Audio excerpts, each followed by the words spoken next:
بسم اللہ الرحمن الرحیم۔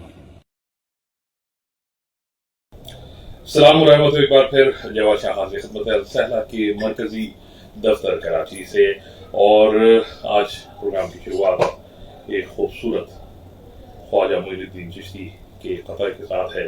حقا کے بنا لا الہ حسین، محض کسی شعر کا تخیل نہیں بلکہ ایک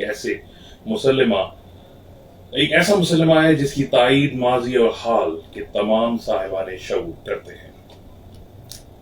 اگر حسین ابن علی بنو امیہ کے ارادوں کی تکمیل کی راہ میں رکاوٹ کھڑی نہ کرے تو آج شاید موجودہ اسلام کا کوئی نام لیوا نہ ہو۔ لہذا واقعہ کربلا یاد کو ذہنوں سے محو نہ ہونے دینا، یہ میں اس کو معجزہ کہتا ہوں، در حقیقت دراصل دین کی حفاظت ہے۔ سید الشہداء کا وہ واقعے میں جانا اور عظیم قربانی، ذبح عظیم کا بدل دینا اس بات کی ضمانت ہے کہ آج دین اپنی اصل حالت میں موجود ہے۔ میں اپنی طرف سے، اپنی ٹیم کی طرف سے، آپ میرے ساتھی اسکرین پر جن شخصیت کو دیکھ رہے ہیں، یہ میرے لیے ایک بہت بڑی خوش نصیبی کی بات ہے، سعادت کی بات ہے۔ میں ہمیشہ کہتا ہوں کہ اہل علم جو ہیں وہ سرمایہ ہیں، وہ ہمارے لیے مشعل راہ ہیں۔ شمع سے شمع جلے کا سلسلہ اس پروگرام کا نام صرف اس لیے رکھا گیا ہے کہ اس میں جو پرانے ہیں، جو تجربے کار ہیں، جو ماضی میں دین کو سمجھ کر چل رہے تھے، وہ آنے والی نسل کو راہ دکھا سکیں۔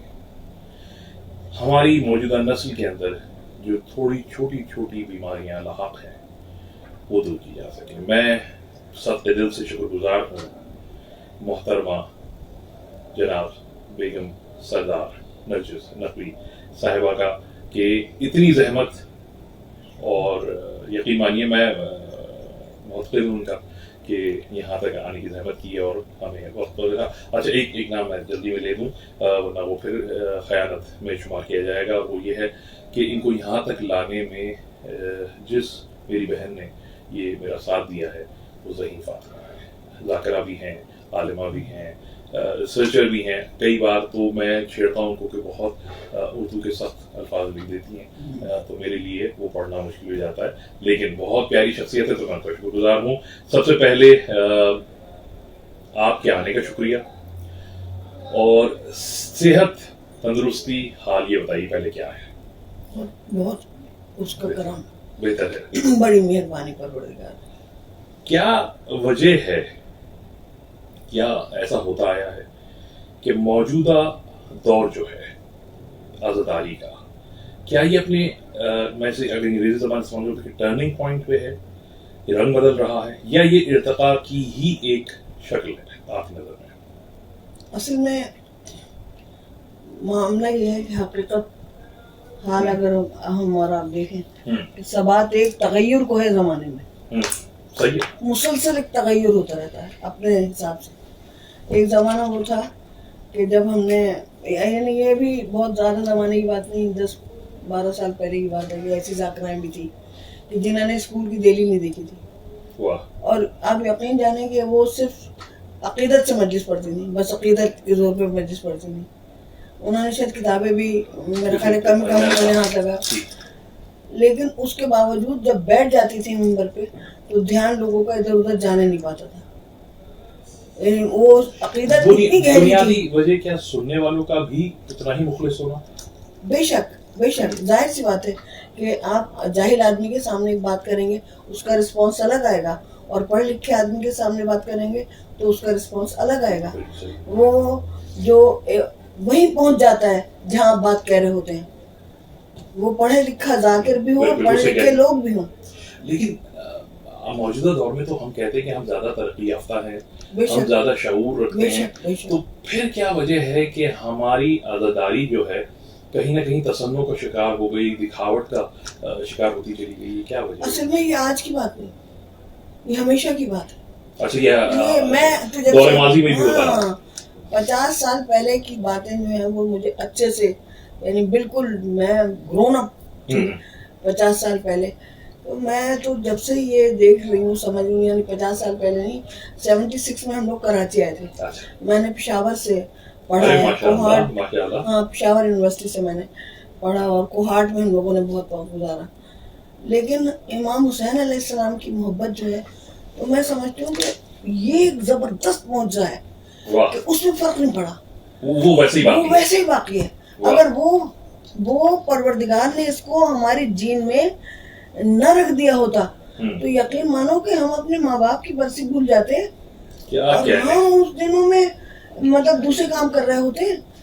ہمیں یاد نہیں رہتا کہ امی کی برسی جو کیا بات ہے، کیا بات ہے. کہاں سے سفر کا اگر بنیادی طور پر ہم لوگوں کو بتانے کی کوشش کریں، آغاز ہے آپ کا. میں پہلے تو گھرانہ علمی رہا، کس انداز میں شروع ہوا، کیا ہوا؟ اصل میں کوئی خاص قابل ذکر ہستی نہیں ہوں. میرے شوہر تھے اصل میں قابل ذکر ہستی، لیکن کسی کی صحبت بھی آدمی کو بہت کچھ سکھا دیتی ہے. شادی سے پہلے بھی نہیں، لیکن شادی سے پہلے بھی میری جو والدہ تھی وہ میر انیس کی حافظ تھی. ارے واہ! انہیں ایسے نوک بر زبان تھے میر انیس کہ میں بچپن میں ایسا سمجھتی تھی کہ وہ ہمارے ماموں تھے، وہ جو مر گئے، اور اتنا انہوں نے حفظ کیا ہوا تھا. اور ان کا طریقہ یہ تھا کہ وہ صبح اٹھتی نہیں اور ناشتے کے بعد وہ تھوڑی دیر کے لیے سو جاتی نہیں، کوئی 8 بجے تک اٹھی، اور اٹھ کے انہوں نے وہ لاہور والا ظاہر کیا اور میر انیس کی جلد اٹھا کے، اور اب وہ ایک لئے میں پڑھنا شروع کرتی ہیں، جنون کی حد تک.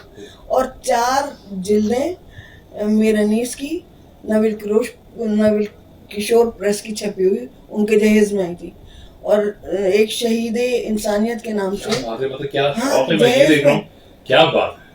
ہمارے بابا کہتے تھے ایک بکس بھر کے تو یہ کتابیں لے کے آئی تھی ساتھ. تو وہ ان کا وہیں سے ہی شوق پیدا ہوا. وہ کبھی مجھ سے کوئی کہتا ہے کہ آپ مصائب کہاں سے تیار کرتی ہیں، میں نے کہا یہ تو میری ماں نے مصائب مجھے میرے کانوں میں انگیل دیے. وہ میر انیس کو مستقل پڑھنا، کہ وہ پڑھ رہی ہیں صبح کو، میں 8 کلاس میں پڑھتی تھی، تو کہنے لگی کہ ابھی میں نے یہ مصرع پڑھا کہ بازو پہ دعا چاہیے جوشن کے قلم کے، تو تم نے پوچھا نہیں کہ اس کا کیا مطلب؟ اچھا، میں تو 8 کلاس میں پڑھتی تھی. میں نے کہا ہاں. تو وہ کہنے لگی کہ تو پوچھو کہ کیا مطلب ہوا اس کا. تو میں نے کہا کیا مطلب ہوا؟ کہنے لگی جب مجاہد چلتا تھا تو اس کے بازو پہ جہاد کے لیے جب مجاہد چلتا تھا تو دعائے جوشن کبیر باندھی جاتی تھی. تو یہاں پہ شاعر یہ کہہ رہا ہے کہ قلم اتنے جوش میں ہے کہ اس کے بازو پہ دعائے جوشن کبیر باندھ دینی چاہیے. تو وہ ایسے مطلب رک کے ایک ایک مصرے کا مطلب بھی بتاتی جاتی ہے. میں یقین مانی محب ہوتا جا رہا ہوں. آپ کی شخصیت اتنی اثر انداز کر رہی ہے. وہیں سے پڑھنا بھی شروع کیا، لکھنا شروع کیا، یا کیا سلسلہ؟ میں بس اصل میں بڑی بہن تھی، اپنے بہن بھائیوں 8 بہن بھائیوں. میرے ایک بھائی نے CSS کیا، تو وہ اس کی وجہ سے مجھے جغرافی کی بہت یعنی مجھے علم حاصل ہوا اس کی، کہ وہ اس کو بنیادی طور پہ جغرافیہ کا بہت شوق تھا. اور کلاس 3 میں تھا تو پورے پاکستان کے ضلعوں کے جغرافیہ جو تھے وہ بابا نے اس کو منگا دیے تھے اس کے شوق کی وجہ سے. ابتدائیہ وہی ہے کہ گھر سے شروعات ہوئی، بالکل. اور اس کے بعد پھر آہستہ اصل میں خوبی ساتھ میرے مہربانی ہوئی. اگر میں کچھ اول تو میں کسی لائق کوئی نہیں، میں کو کمال نہیں کیا، لیکن یہ بھی ہوا کہ ہم کوہاٹ میں تھے اس وقت. میں نے اپنی اسکولنگ اور انٹر تک کوہاٹ سے پڑھا. تو وہاں پہ سب لوگ اس لیے میری عزت کرتے تھے اور مجھے پہلا نمبر دیتے تھے کہ میں اردو اچھی بولتی تھی. اسی لیے میری زبان میں، آپ اس دور کی بات کر رہی ہیں، آپ یقین نہیں مانیں گی، میں آپ سے ملا ہوں اور میرا دل یہ چاہ رہا ہے کہ آپ بولتی رہیں. اتنی خوبصورت یہ اردو زبان جو ہے نا، یہ چاشنی ہے، یہ نشہ ہے، وہ مجھے آپ کے بولنے میں آ رہا ہے. تو میں چاہ رہا ہوں کہ آپ بیان کریں پورا. بہت آپ کی نعت. تو وہ یعنی وہاں لوگ کہتے ہیں کہ ارے فلاں جگہ یہ ہمارے ساتھ تعصب برتا گیا، فلاں جگہ یہ، لیکن پٹھانوں نے ہمارے ساتھ کبھی کوئی تعصب نہیں برتا، بلکہ انہوں نے ہمیں سر پہ بٹھایا. کہیں کوئی تقریر کرنے جانا ہوتا تھا تو وہ کہتے تھے نرجس کو بلا لو. سب سے زیادہ پہلے مجھے موقع دے دیا. پھر میرے والد نے مجھے وہاں سے ملنا شروع ہوئی. تو میں اسکول میں جو یونین تھی اس کی پریزیڈنٹ اور اس کا جو رسالہ بہت. ہاں تو پھر میں جب وہاں گئی یعنی بی اے کرنے کے لیے بابا نے مجھے پشاور بھیج دیا, تو یونیورسٹی کالج میں میرا ایڈمیشن ہو گیا. تو وہاں یہ ہوا کہ اس زمانے میں وہ ہو رہا تھا یہ شہنشاہ ایران کا ایک وہ کہ انہوں نے 1000 سال جو تھا وہ کیلنڈر ایسا چکر چل رہا تھا. تو ریڈیو والے وہ زمانہ جو تھا وہ ریڈیو کا دور تھا. مجھے اب ایسا لگتا ہے جب میں دیکھتی ہوں نا اس میں اپنے موبائل میں کچھ اور یہ تقریریں آ رہی ہیں, یہ چینل چل رہے ہیں, تو مجھے لگتا ہے جیسے اب ریڈیو کا دوبارہ یہ ریوائول ہو گیا. وہ ٹرانسسٹر چل رہا ہے سب جگہ سے. اچھا وہ بڑے اثر انداز ہوتی تھی. بے شک مگر محنت بہت تھی کیونکہ آتھینٹسٹی زیادہ تھی, تصدیق زیادہ تھی, تو لوگ اس کو بڑے مؤثر انداز میں لیتے تھے. بالکل صحیح کہہ رہی ہیں, بہت محنت وہاں سے آپ نے گریجویشن. اچھا اب جب میں وہاں آ گئی پشاور تو وہ ریڈیو والے آئے ہوئے تھے, تو ہمارے پرنسپل نے کہا کہ جرنلسٹ کو بلا لو. تو پھر وہاں سے ریڈیو والوں سے مطلب ایک ہوا رابطہ, تو پھر بہت پروگرامز میں نے ریڈیو پہ کیے, ریڈیو پاکستان. پھر پشاور سے شادی کس سن میں ہوئی, کہاں؟ 79 میں میری شادی ہوئی سردار نقوی صاحب سے. ٹھیک ہے. تو وہ سردار صاحب کی شخصیت اپنی علیحدہ, وہ تو اتنی جاندار ان کی شخصیت تھی کہ بہت عرصے تک تو مجھے یہ خوف رہا کہ بڑا درخت ہوتا ہے تو نیچے گھاس نہیں اگتی. ہاں میں یہ میرا اگلا سوال یہی تھا کہ اس اتنی بڑی شخصیت کے نیچے پنپنا یہ کیسے پاسبل ہے؟ یہ بس یہ اللہ نے کبھی ایسی بات محسوس نہیں ہوئی سردار صاحب کی طرف سے کہ وہ اس چیز کو محسوس کر رہا ہے کہ بھائی یہ تو میرے ہری پتہ کی کیا مزاج کیسا تھا, کیا تھا ان کا مزاج؟ تلخ تھا اصل میں. وہ بڑے میچور اور ذہین آدمی تھے. جب ہماری شادی ہوئی تو وہ ایک میچور آدمی تھے. وہ تو میرا خیال ہے پیدا ہی میچور ہوئے ہوں گے,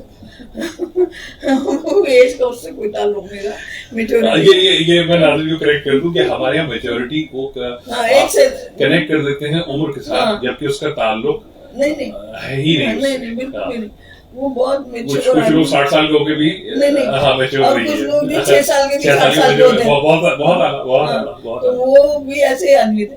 وہ بہت میچور. اچھا وہ سخت مزاج, چاہتے یہ تھے کہ سامنے والا جو ہے نا, وہ جب بچوں کو میں کبھی کہتی تھی کہ ان بچوں کو بھی کچھ پڑھا لکھا دیا کریں, تو وہ کہتے تھے پڑھو. یعنی وہ پڑھانا نہیں, پڑھو. ارے بھائی خود سے کیسے پڑھے گا, پہلے آپ بتائیں گے یہ الف ہے تو اسے پتہ چلے گا نا کہ الف ہے. یعنی نام ہی میں سردار نہیں, مزاج سرداری تھی. اور ان کے جو والد تھے تو انہوں نے وہ بھی شاعر تھے ان کے والد, اور وہ عربی سے اردو میں ترجمہ کرتے تھے. اصول کافی کا انہوں نے پہلے ترجمہ کیا تھا, عربی سے اردو میں ترجمہ کیا تھا, اور شاعر تھے. تو میں نے ان سے تو کبھی کوئی ایسی پابندی تو نہیں لگی کہ مجالس سے نہیں پڑھیں گی؟ نہیں, مجالس پہ ہی صرف پابندی نہیں تھی. اچھا تمام باقی ان کی مرضی کے مطابق بہرحال. لیکن مثلا کہیں جانا آنا ان کو بہت اس سے ناگواری ہوتی تھی کہ میں کہیں چلی جاؤں. وہ جب مرثیہ کہتے تھے تو پھر وہ مجھے میکے جانے کی اجازت ہے. ایسا میں سمجھتا ہوں دور میں تقریباً مزاج یہی تھا. ارے یہ بہت ہی پرانا دور بھی نہیں تھا. نہیں لیکن میں سمجھتا ہوں میں جو یہ دور دیکھ رہا ہوں 2000 یا 90 اس میں بہت ابداً تبدیلی آئی. اور اس وقت ایسا ہوتا تھا کہ خواتین کا دار و مدار ہی اپنا گھر, اپنا سسرال, اپنا شوہر ہوتا تھا. یہ آج کے دور میں جیسے ہم جی رہے ہیں موجودہ دور کے اندر یہ صورت ہے. ارے اب تو بڑے تابعدار شوہر پیدا ہو رہے ہیں. بھائی کیا کہنے یعنی آپ نے جو بات ہم خود کر نہیں سکتے, وہ پروین شاکر کا ایک شعر ہے نا کہ بات سچ ہے مگر بات رسوائی کی. تو ہاں یہ بات تو صحیح ہے, بات تو صحیح کہہ رہی ہے. بڑے میں اپنے بچوں کو دیکھتی ہوں ماشاءاللہ کہ بڑے تابعدار اور بڑے مطلب خیال کرنے والے. بھائی میں نے تو ابھی اپنی بہن کو یہ بات کہی ہے, زرین کو یہی بات کہ بھائی شوہر اگر بیوی پانی مانگے اور لا دے تو بہت اچھا ہے, لیکن اگر آپ کو پیاس لگے اور آپ کہیں نا وہ پانی لے کے آئے تو تابعدار ہے. تو ہمارا سب کا شمار جو ہے وہ اسی کیٹیگری میں ہے. ہاں اچھا مزے کی بات ہے کہ بچے بھی آج کل جو ہے وہ ابا سے کم اماں سے زیادہ ڈر رہے ہیں. ہاں میرے گھر میں تو کم سے کم صورت یہی ہے کہ بچے مجھ سے بہت زیادہ فرینڈلی ہیں, لیکن ماں کے ساتھ رویہ ان کا جو ہے نا وہ بڑا پروٹوکول کے ساتھ رہتا ہے. تو یہ تبدیلی تو بات بالکل صحیح ہے. تبدیلی تو معاشرے میں آٹومیٹکلی آتی ہے. اچھا وہاں سے شروع ہو کے پھر پڑھنا شروع کیا؟ نہیں بس وہ اصل میں شاعر جو ہوتا ہے نا وہ